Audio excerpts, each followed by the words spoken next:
That's real funny.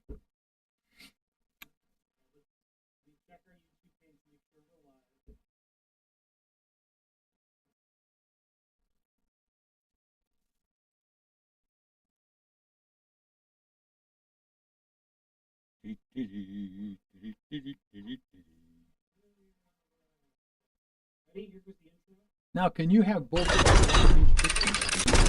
Oh, there you go.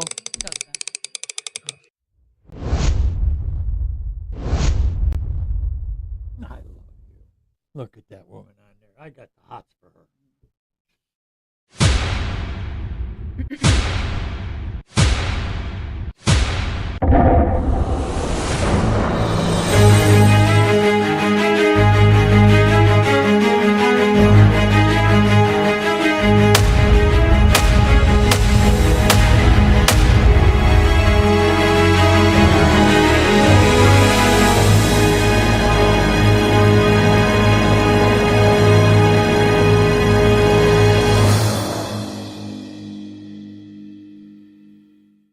Good afternoon and welcome to AM News Network presents Summary Judgment. I'm attorney Rachel Baird. I'm joined by Ed Peruta, president of American News and Information Services, my legal investigator since 2007. We have a couple of First Amendment issues to talk about today. What do you have to talk about, Ed? I'm going to pull an Ed Peruta today. What's that? I'm not going to tell you because you'll tell me I can't. Okay.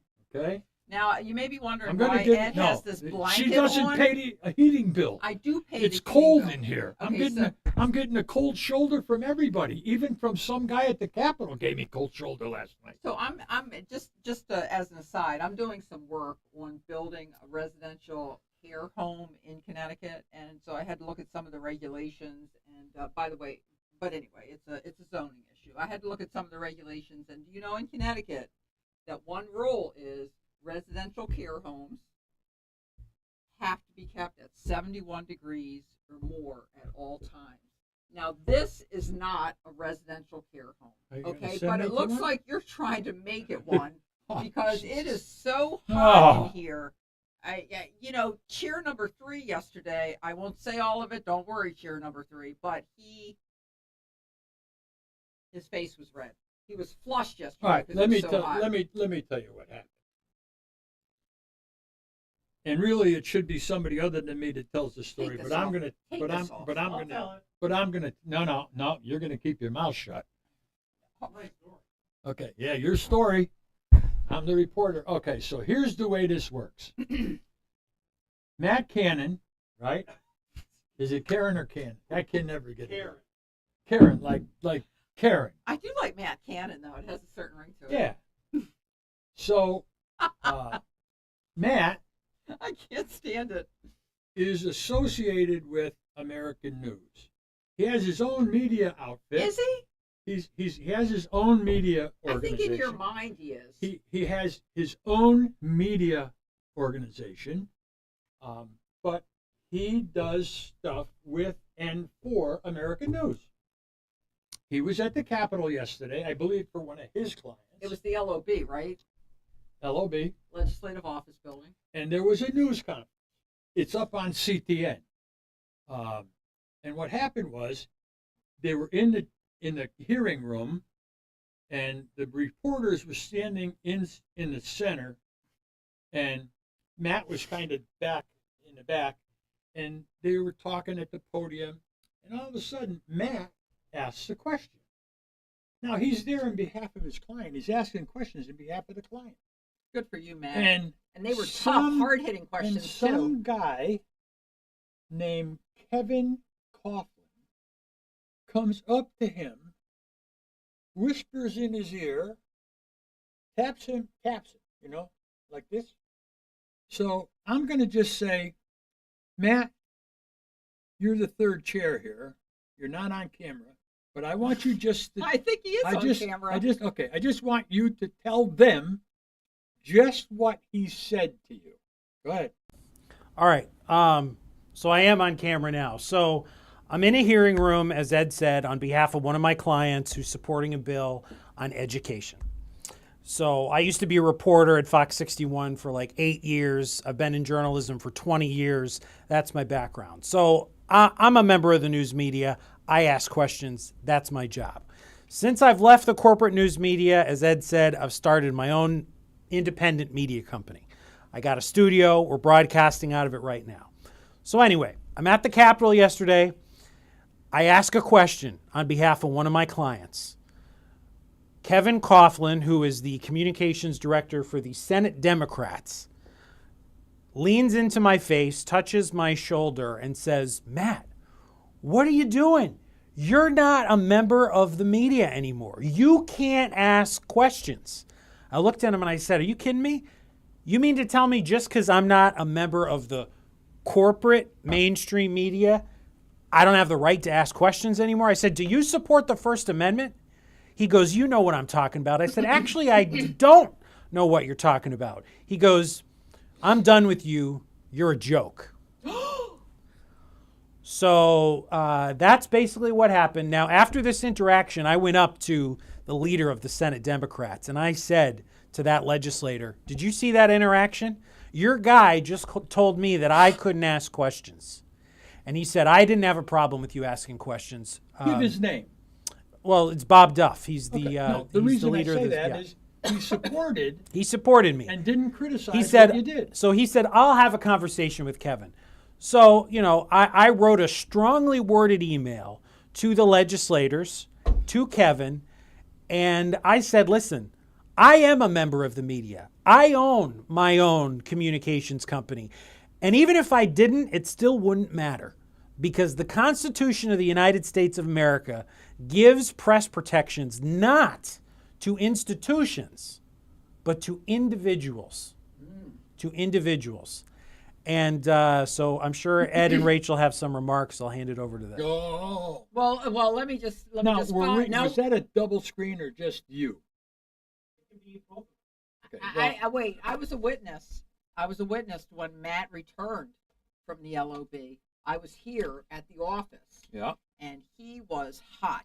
He went in there and he typed up a response, and What did he say? And got it out. What? What did he say? hot more than one way. What did, Yeah, I, well, say, yeah. did he say I'm turning into somebody? It was like 80 degrees here yesterday. Yeah. What do you mean? Oh, of course you're going to say that.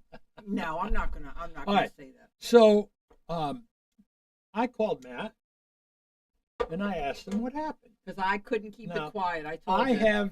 I have put up with bullshit like that for 40 years. The individual that comes up to you to try to laugh at you or da-da-da-da-da-da. And I'll tell you one story before I do what I'm going to do.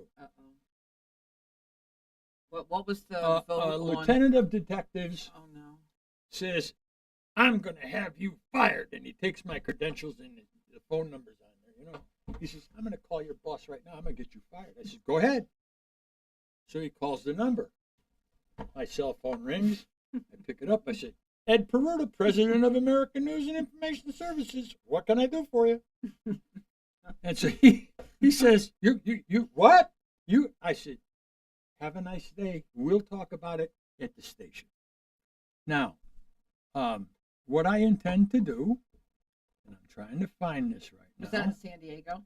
No, that was in Wethersfield. Oh, it was. It was Okay. John Karangikas. Oh, okay. Okay. Now,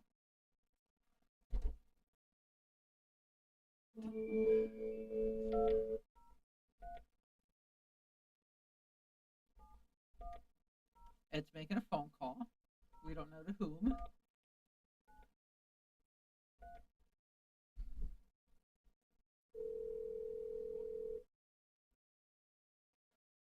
Oh God. Oh God. Who is it? It's a 203. Mr. Coughlin, Oh. you're on Summary Judgment, an internet talk show, and I'd like to interview you if possible. I'm sorry, who is this? Edward Peruta, Peruta, from American News and Information Services. I'm sorry, I don't know who it is. Would you like to speak to one of our senators? Speak up loud. No, I want to speak to you.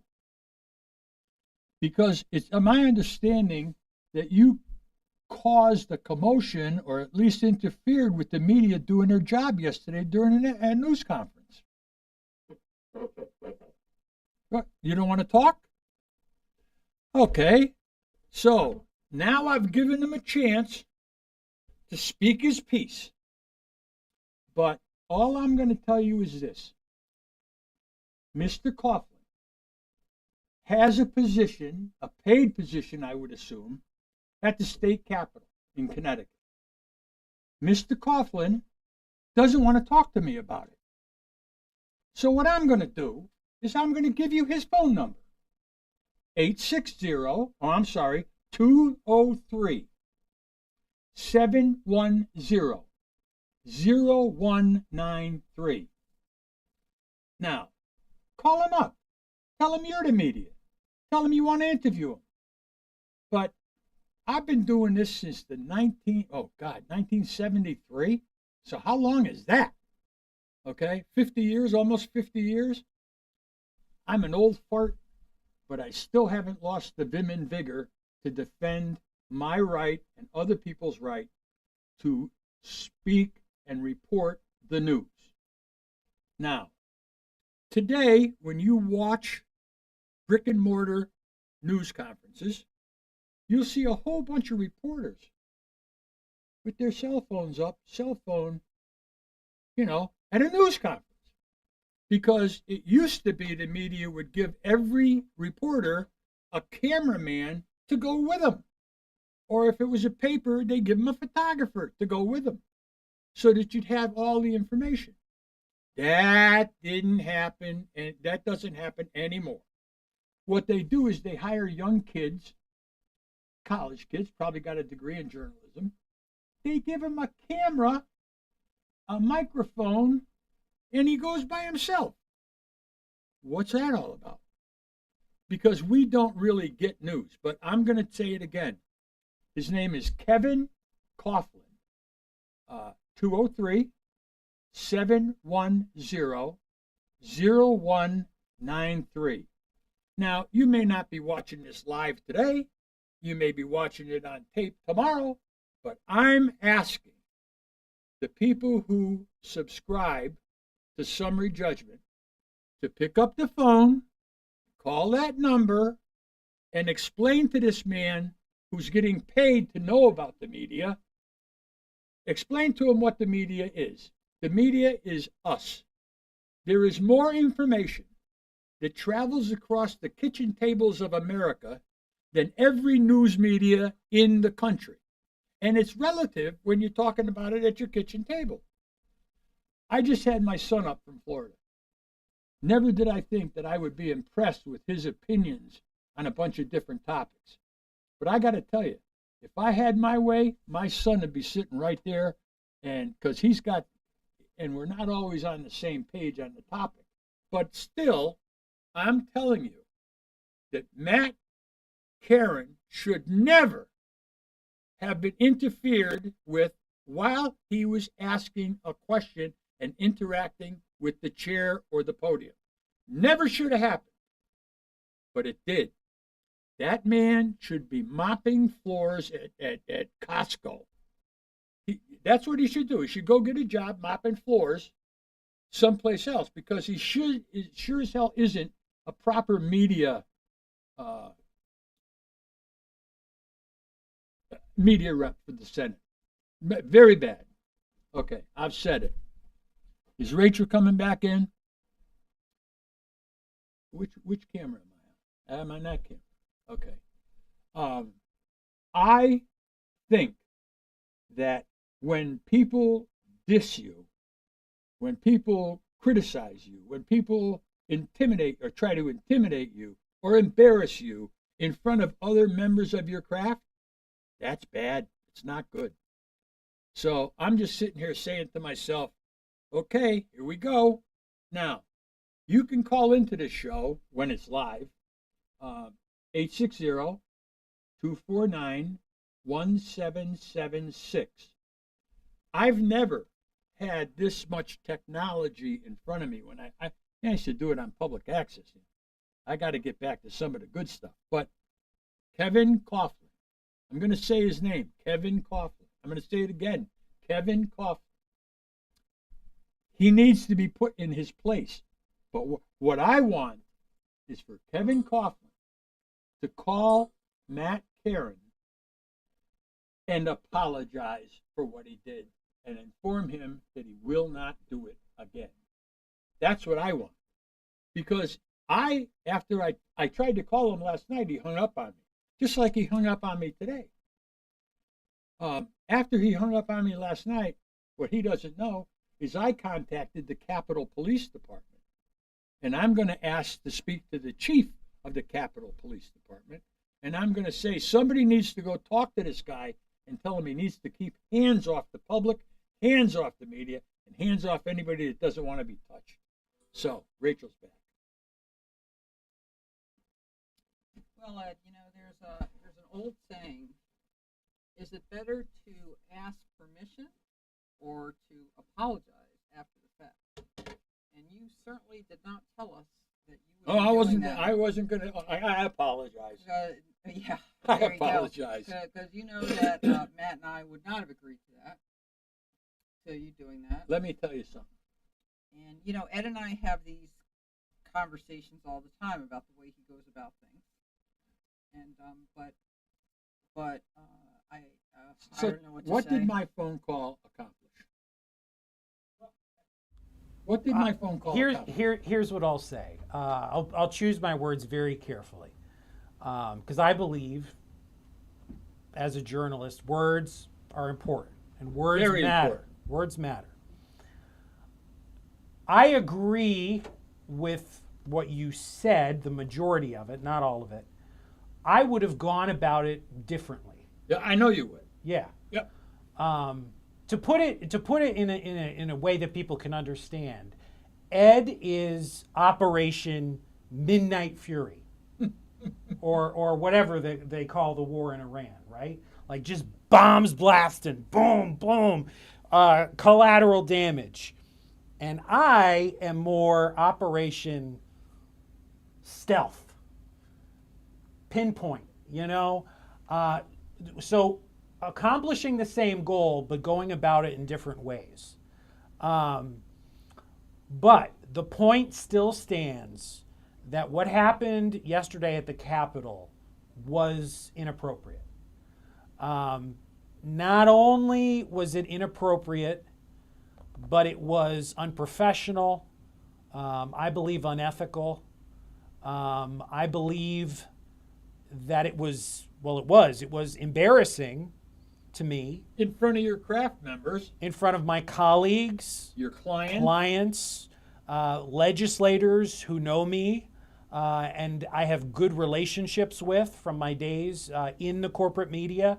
So the point that I want to make today is not even really about me. It's about the media in general being respected. Being respected not because they have a patch on their vest that says Fox or CBS or NBC, but because they have the balls to ask questions, to get answers. And we're at a time in our country, right, Ed, and I'm sure you would agree with this, where people are not engaged in the democratic process. Nobody goes to vote anymore because they feel like their vote doesn't matter, their voice isn't heard. So we should be encouraging people to get involved in state government. And when you get in a reporter's face like that and tell him he doesn't have the right to ask a question, you're doing the exact opposite. So that's all I want to say. I appreciate the support, but I think we go about it in two different ways. Well, Ed and I have had the discussion about the Long Island auditor. He goes about things in different ways than you do. You're right, and Correct. I don't agree with everything he does. Okay, so let me put it this way: what if the Long Island auditor invited you somewhere, and all of a sudden he started doing things the way he does, and didn't tell you he was going to do that, and involved you in it? How would you feel? I wouldn't participate in it. Well, I wouldn't condone it. But you'd be there. I would say something. No, I witness it, but I didn't ask for it. I didn't tell him to do it. I didn't. I'm not participating in it, etc. So basically, that's the position that me and Matt were in just now. You were the Long Island There auditor, is a and we definite were Ed difference. Peruta. There is a definite difference between Matt You and me. Mm-hmm. Big difference. I go to the Capitol. I mention names. He was talking about the senior Democratic senator, Duff. Say his name. If he's done something good, tell his name. But if he's done something bad, tell his name too. Now, what's going to happen is this, and it's too early in our rebound from Never Never Land to worry about. Are we still making that comeback? We're still making a comeback. It's the 10th show in, but we're still making the comeback. Yeah, We're back. I'm- We're back. I'm telling you. I don't know if we get comments or not. I don't know what that does. But what I'm trying to say is very simple. It's now out there, hanging on a shingle is hanging on the internet with Kevin, this whatever his name, and his phone number, and I assume it's a cell phone number. And You know what that's called though? That's called doxing. When you put it's an internet term. It's called doxing. When you put people's personal information where did I put it? out on the internet. I don't know where he lives. I don't know what his wife's name is. I don't know if he has kids. I don't know what kind of car he drives. But I do know this.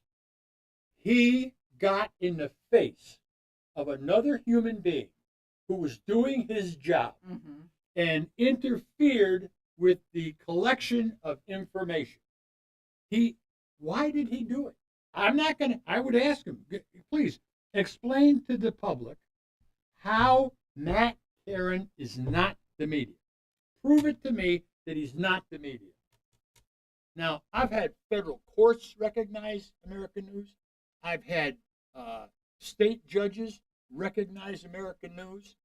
I've got the chief court administrator in Connecticut recognizing American News. And I started with a name. I worked under those acronyms, CNS for Connecticut News Service or American News and Information Services. I worked under those acronyms. I built those. And I had a reputation, but my reputation wasn't, look, you want to arrest me, you can arrest me. I'm not going to fight you, but I'm not going to move my feet. So I'm not a psychologist. Go ahead. I'm not a psychiatrist.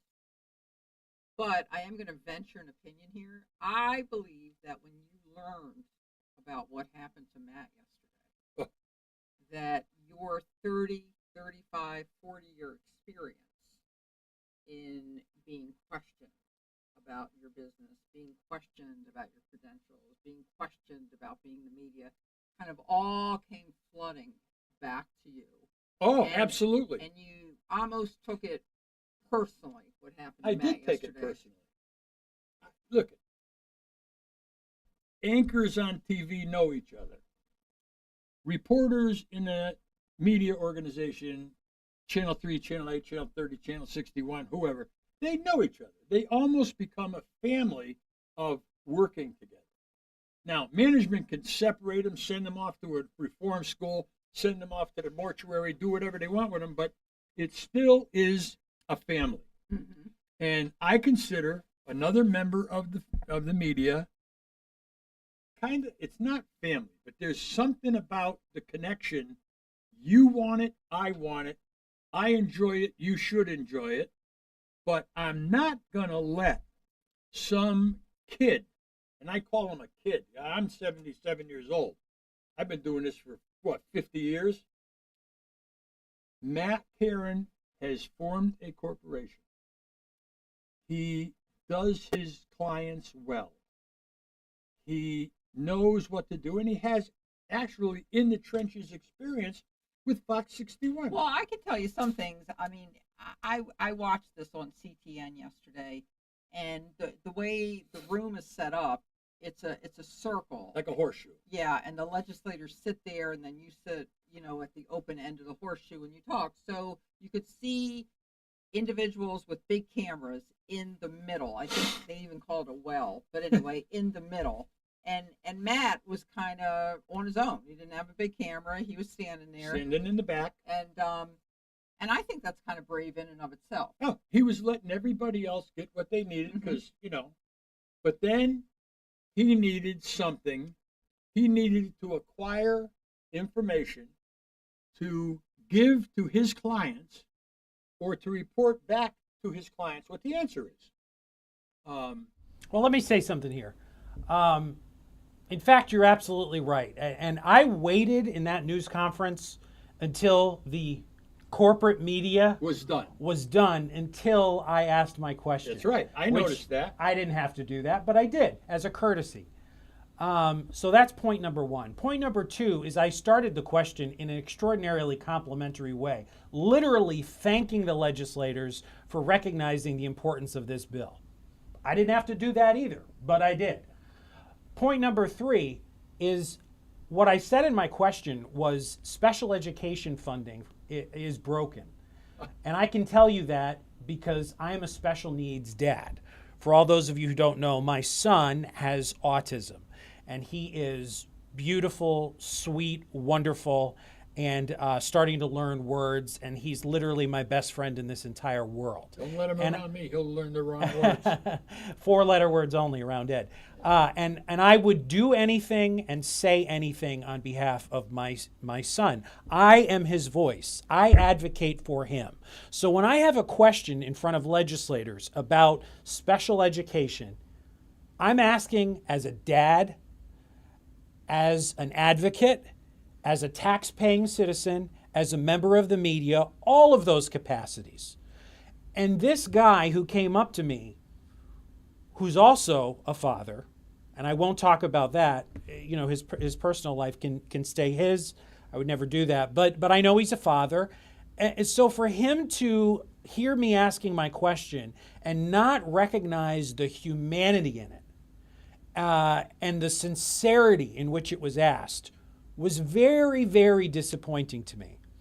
And again, at the end of the day, whether I ask the question in the capacity of my role as a member of the media, as on behalf of my client, or just as a dad, it doesn't matter.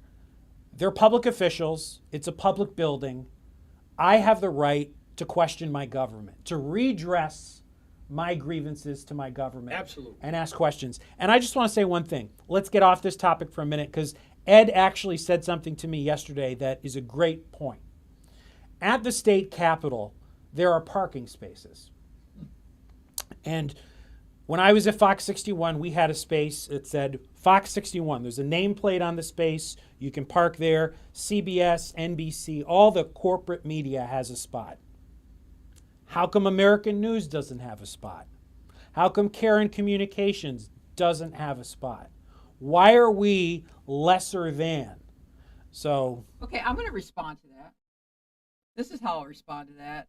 There's only a subset, a very small subset of the population that can actually attend committee meetings and what happens at the Capitol in person.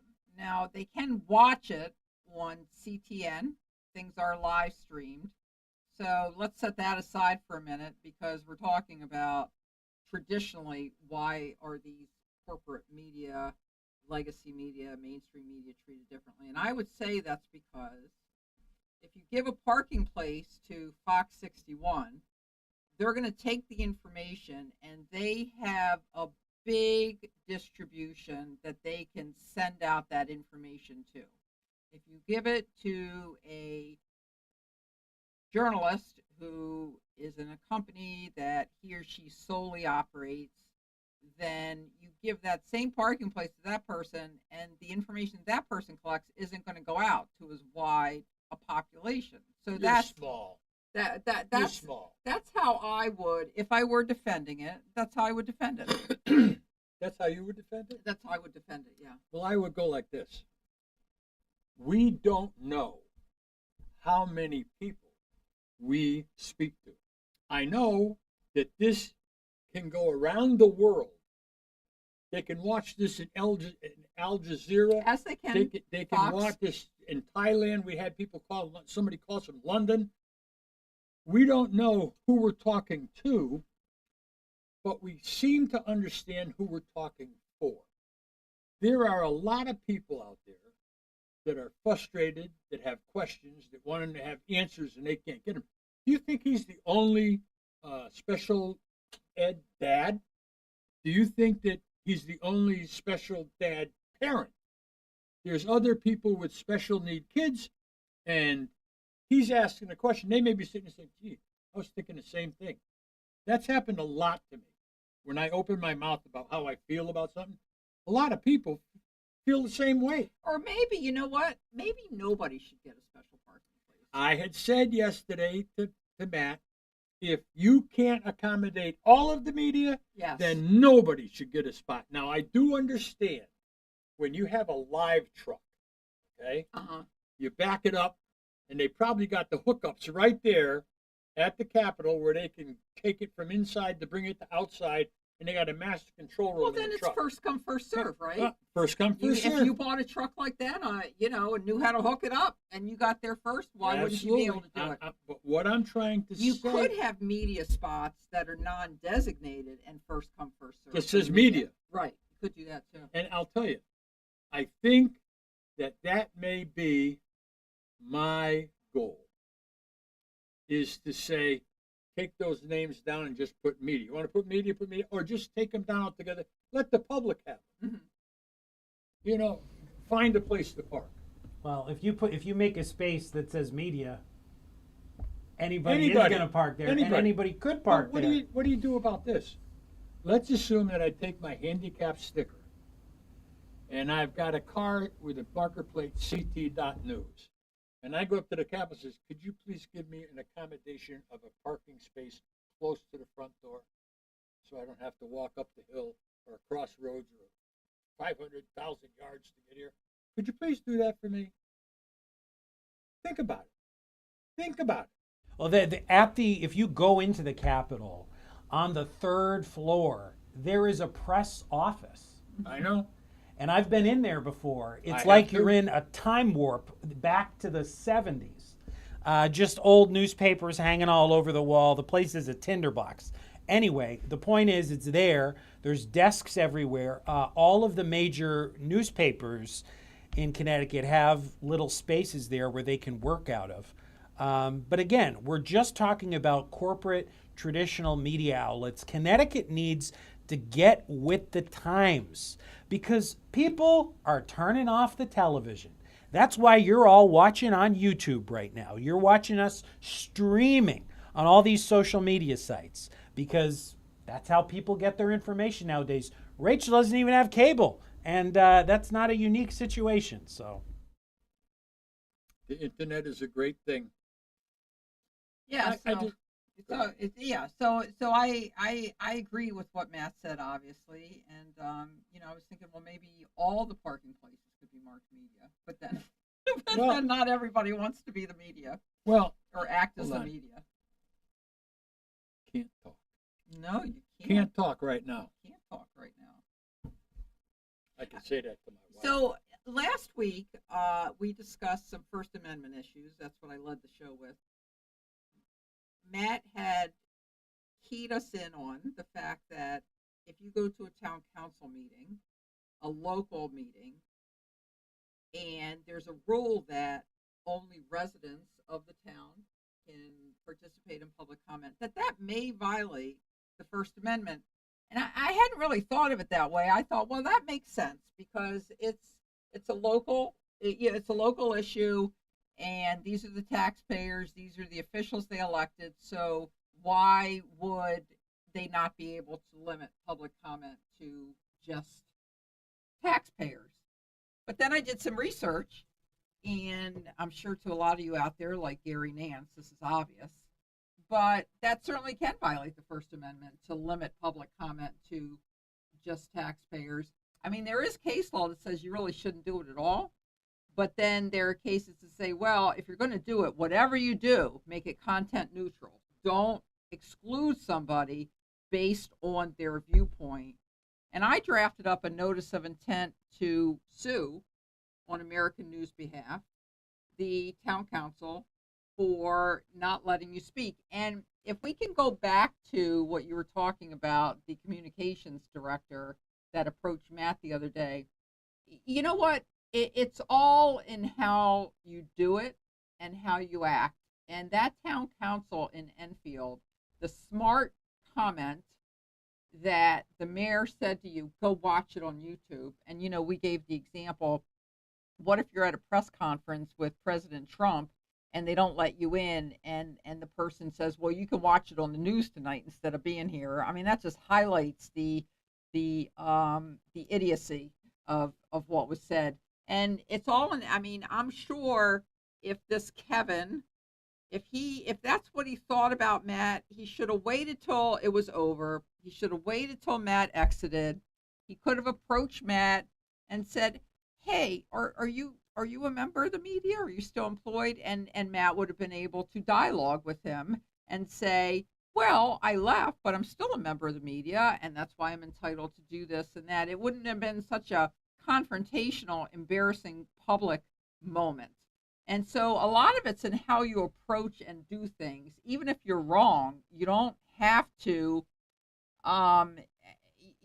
make yourself look so bad. A PIO. There's nothing wrong with being lacking knowledge or being ignorant as long as you're willing to learn. A public information officer for a government agency should know what he can and can't do, what he should and should not do, and one of them is get involved in an issue. Back away. Like you said, talk to him afterwards. Say, man, what's going on? Why are you asking questions? You're not with the media anymore, are you? He would say, yes, I am. Okay, no, I'll settle. Or approach, Senator Duff, who I understand. I mean, what is he? He's like the majority leader. He's the head of the Senate. Yeah. He's Approach a him. majority senator. Approach him afterwards and say, hey, are you all right with that? With Matt asking questions? When I was talking to the Capitol Police last night, I said, I want to talk to the chief because I'd like to do this kind of behind the scenes. I said, but That did. no. Well, that didn't pan out. Well, I guess it didn't, huh? No. So what I'm trying to say is somebody with authority needs to walk up to Kevin Coughlin, the public information officer for the Connecticut Senate, and not read him the riot act, but get in his face and say, Well, look, don't get in his you face. don't- We've already said that's not proper. okay, then If it's not proper for Stand him, across the room right. with a silly putty gun or a stringer can and cover him with stringer tape. No, do not do that either. Listen, what I'm trying to say is somebody at authority should go up and say, don't do it again. Because if he gets away with it, he'll be emboldened to do it again to somebody else. Well, I gotta tell you, I will you just don't tell you- understand. I once asked for a space at the Capitol and was refused.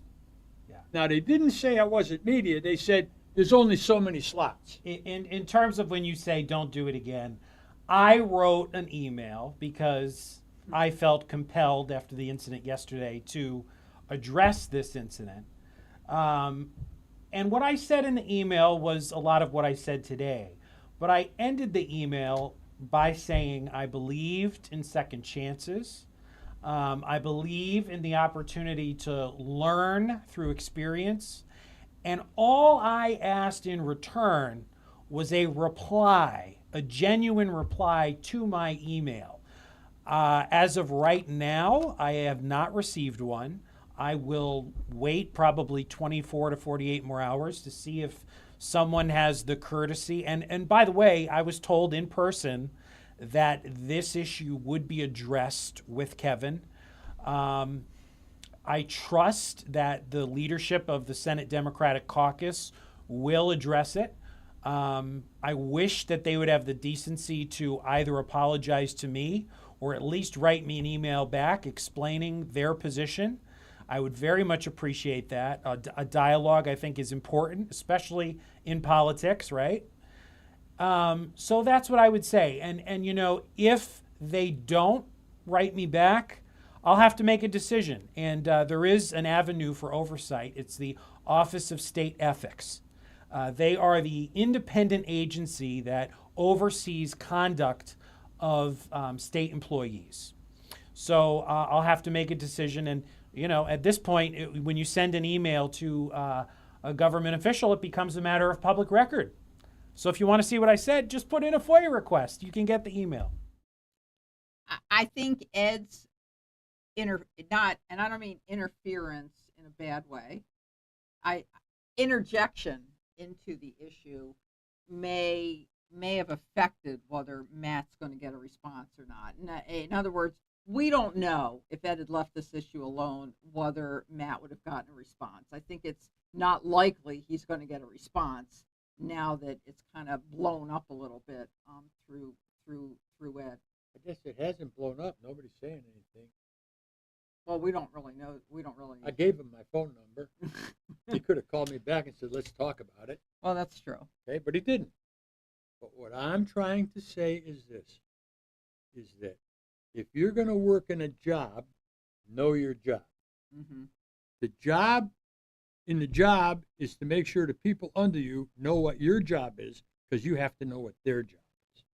And I've been around long enough to be shocked at when they said, I'm done with you, you're a clown, or whatever they said to him. No. You're messing up the wrong tree, buddy. So how much more time do we have left?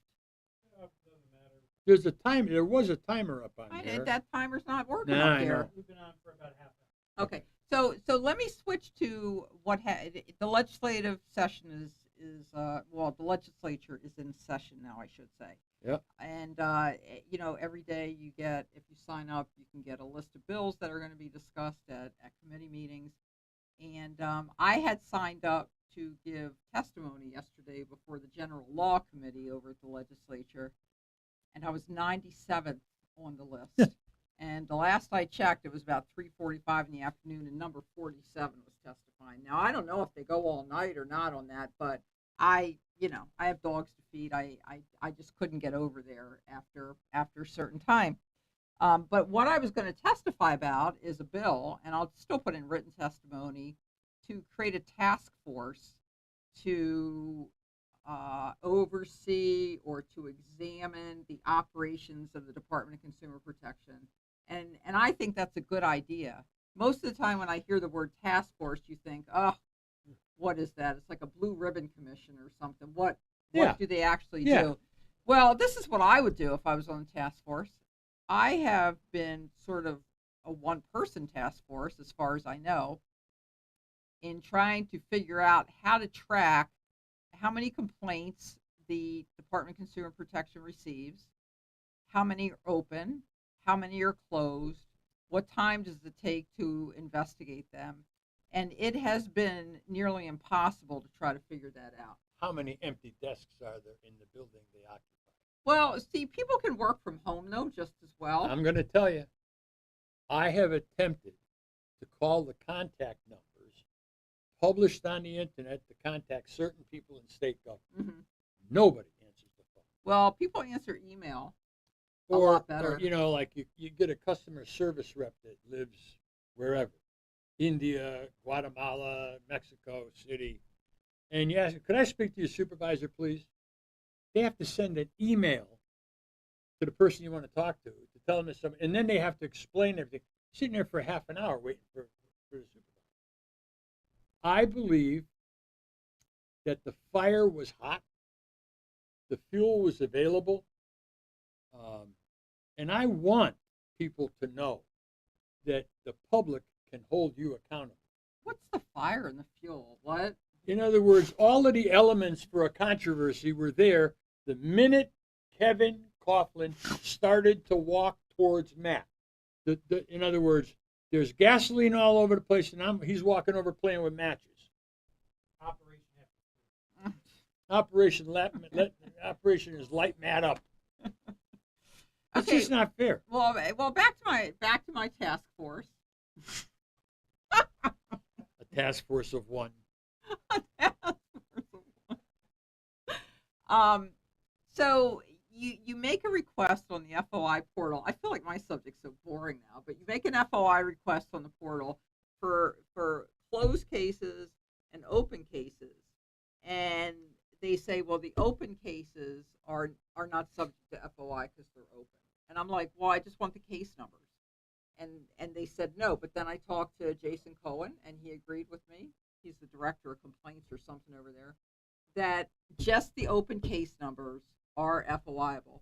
So I asked for them under all categories, complaints, And it doesn't look like they designate the numbers of the different kind of complaints. In other words, is it a complaint against a property manager? Is it a complaint against a real estate agent? So since they number them just continuously and don't designate what kind of complaint it is, it's really hard to figure out how many complaints regarding each category there are. And so you get the numbers and you're like, okay, well, there's a 500 number gap here. So that must be complaints from something else. And then you get that. And you can never fill in the gaps or get a complete picture of it when you do your own FOI. And so one thing I would do, if selected for the task force, is to figure out how long it takes to investigate matters. And the only way you can do that is look at what's open, what's closed, when was it open, when was it closed. That's number one. And I don't think it's transparent enough for the public to be able to figure that out at that point. So when somebody over there tells me, oh, your investigation has taken over a year, we filed it on January 25th, I think, 2025. It's taken over a year because, all the investigators have over 100 cases. Well, number one, I think a lot of people that make complaints about things that are out of the jurisdiction of the DCP. For example, people that live in condo communities, I have a feeling a lot of them make complaints about the board. And DCP cannot do anything about boards. They can do stuff about property managers. They can do stuff about real estate agents, but they can't do anything about boards. And I think a lot of the complaints that come out of these communities are about boards. And so you can tell me you have 100 complaints, but if only 20 of them are really within your jurisdiction, I need to know that. One person cannot properly manage 100 files. You can.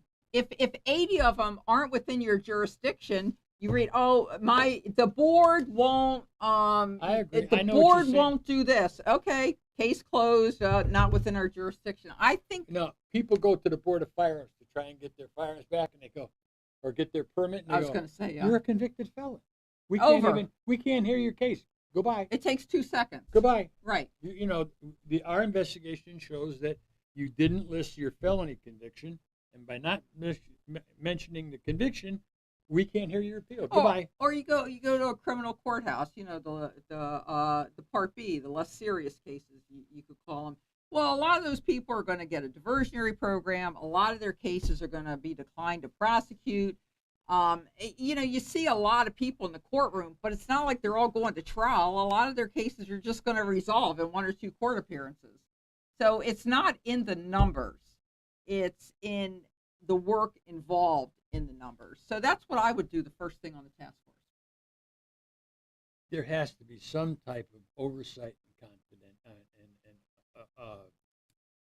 openness. Yeah, there has to be. But here's what I can't understand. Let's assume that, how does the process go? A complaint comes in, it's assigned to an investigator, and if there's sufficient documentation given to you initially, you go out, you interview the property manager, you have the right to ask for any of their records in their office, and you put them together and you evaluate whether the law or whatever has been violated. I think I should get this phone call. Go ahead. You talk with Matt for a minute. Okay. Because I have court tomorrow, and I think it's about the court. Okay. So what I'm trying to say is this, is that, am I on the center camera? Yep. Okay. All right. Okay. I believe that when we go to court, it's in the open. When there's a complaint about a PIM, it should be out in the open. And the reason it needs to be out in the open, because there may be other people going through the exact same situation that when they see that you're doing it, they decide to do it. Or they say, I knew he did that. I got to tell you, Dan Zach, Metro Property Management, if you live in a condo, do not get Metro. And I don't know what's going to happen over this.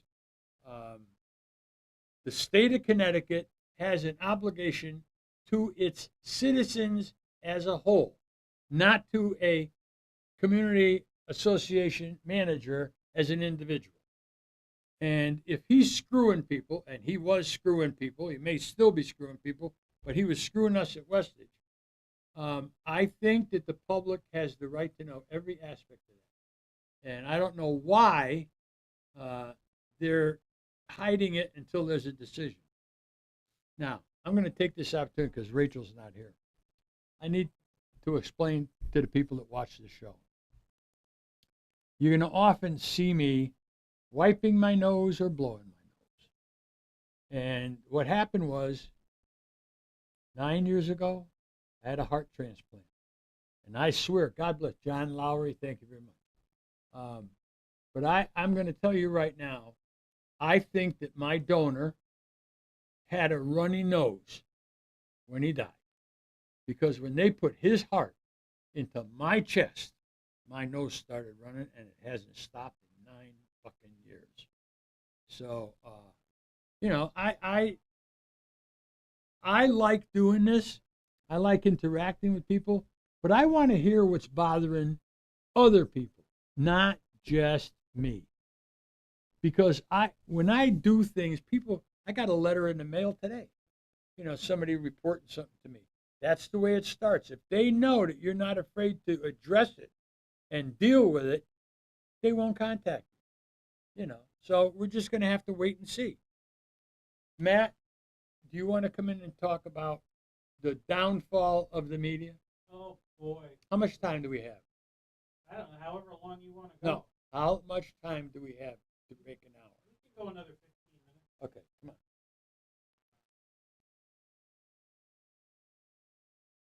I can start like this. I'm 77 years old.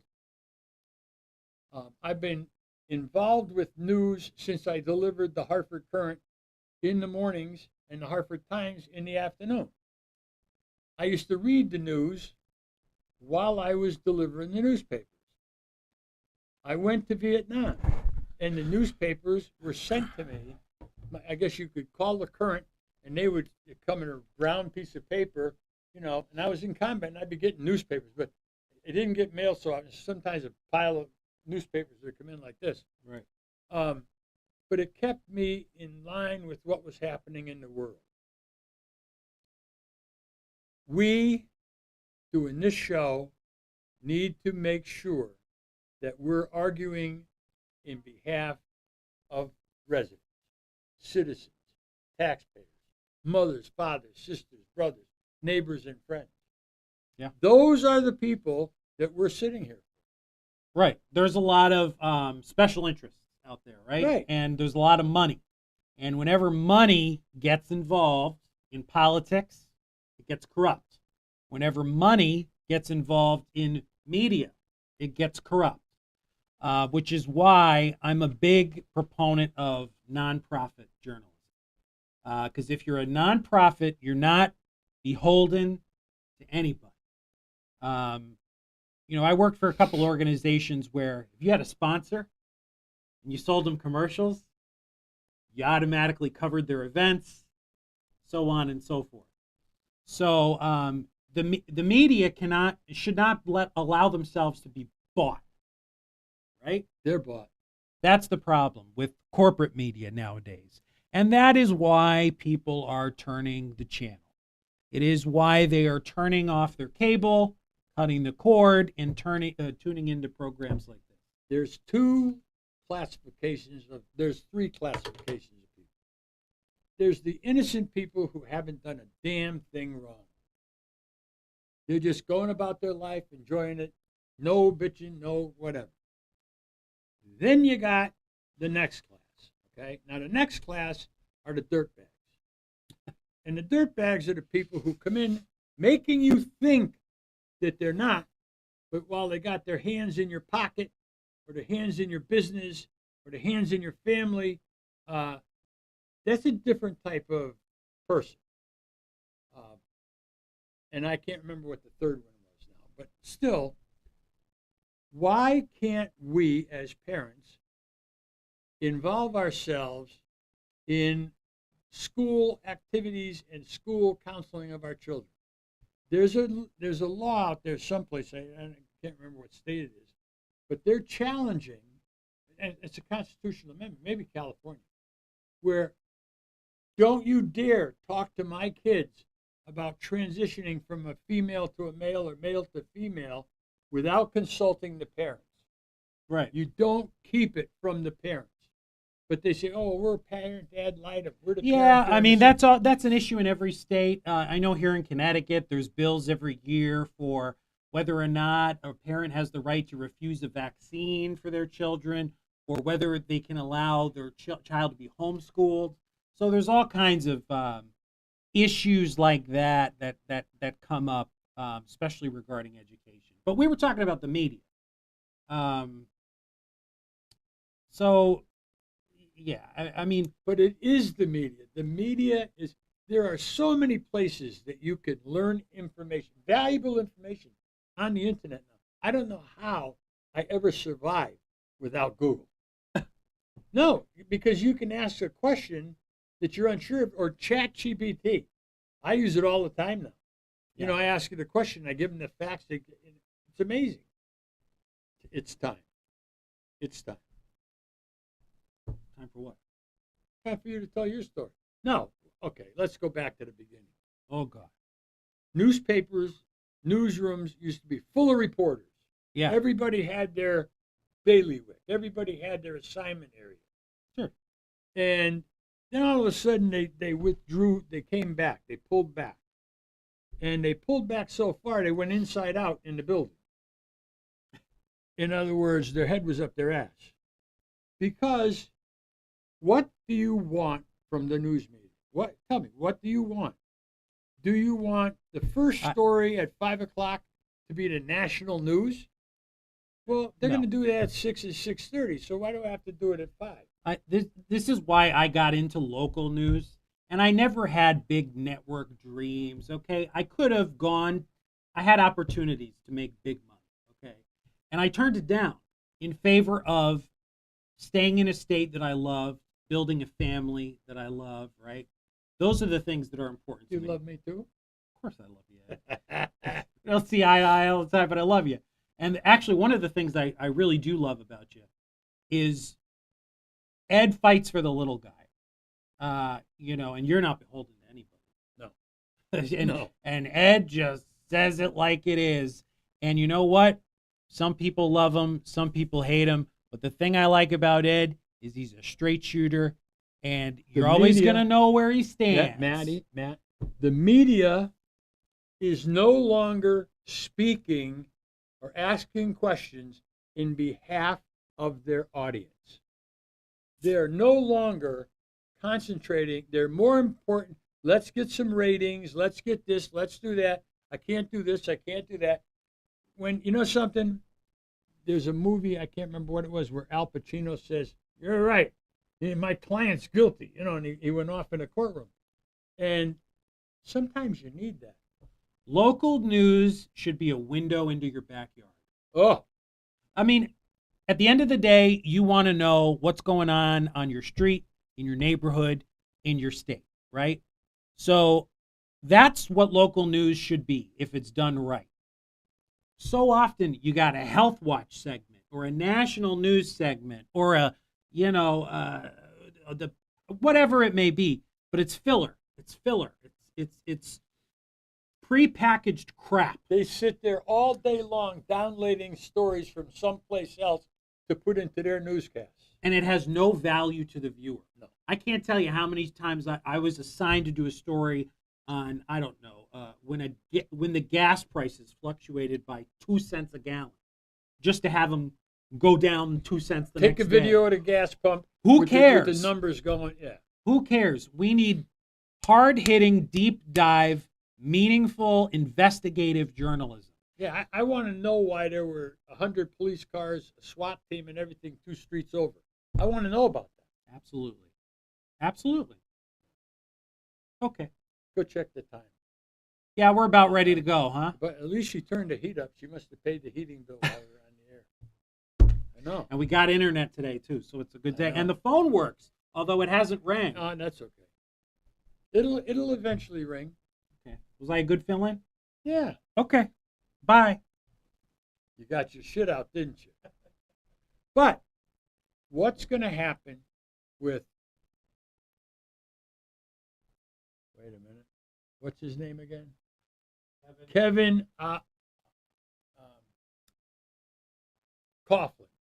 Kevin Coughlin. Earlier in the show, I gave you his phone number. We're not doing it. Don't call him more than once because it'll be harassing phone call. But you get to call him at least one time and tell him what you think of his actions at the state capitol yesterday. He has a right to know. He has a need to know. And society needs to know that he knows. So I don't know what's going to happen with this, but he knows. We're done? Say goodbye. How many minutes? Oh, Rachel's coming to say goodbye to everybody. Oh, now she's running in. Running in at the last minute. I was a stand-in. You were? Yeah. Yeah. Did you stay in the third chair though, or I did you was- come I was over the here? second chair. You came over here? That was your chair. Did he? Yeah. Okay. Well, I think that was a pretty good show today, huh? If I say so Yeah, myself. So how many minutes have we got in? How many minutes have we got We're in? an hour into this, baby. There you go. Are we I only had to Over an leave hour once. or under an hour? We're in exactly an hour. Okay. See you next week. See you next week.